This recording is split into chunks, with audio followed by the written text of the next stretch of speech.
السلام عليكم ورحمة الله تعالى وبركاته أصدقائي. هذا الفيديو خاص بالناس المبتدئين، اللي كيسولوا ديما كيفاش الناس كيفعلوا الربح وكيفاش الناس كيربحوا من الفيسبوك. أكرر، هذا الفيديو راه ديال الناس اللي ما عارفينش الطريقة وما عمرهم فعلوا الطريقة ديال الربح من الفيسبوك، باش ما يجيش شي واحد يقول لك هادشي راه حنا عارفينه ولا. المهم، اول حاجة خصك ديرها هي كتدخل البروفيل ديالك بحال هكا.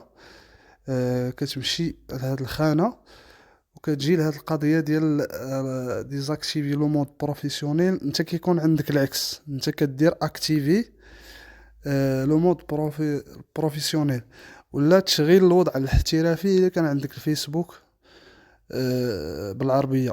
اذا ما كانش هذا الوضع الاحترافي مشغل، راه ما عمرك غتربح من داك البروفيل ديالك.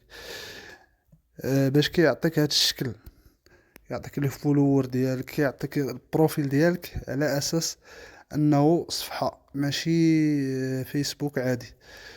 ومن بعد هاد الخطوة هادي كيخصك تبدا تنشر محتوى اصلي، يعني مصور بالهاتف ديالك، مصور بالتليفون، ولا محتوى اصلي صورتيه بالكاميرا ورديتيه الكارت ميموار. على العموم يكون محتوى اصلي، ماشي محتوى كتهزو في صفحات وتعاود تنشرو بطريقتك الخاصة. وغادي نرجعو في فيديوهات للطريقة ديال كيفاش تيليشارجي فيديو تعاود تخدم عليه وتردو شبه اصلي، لان الاصلي هو المصور بالهاتف. اذا نتمنى يكون الفيديو عجبكم. هذه غير باختصار يعني الطريقه كيفاش دير، الطريقه الاولى باش تبدا يعني في المسار الاحترافي ديالك في الفيسبوك. وتحياتي للجميع، واكرر ان هذا الفيديو للناس اللي ما عندهمش فكره. وتحياتي للجميع، والسلام عليكم ورحمه الله.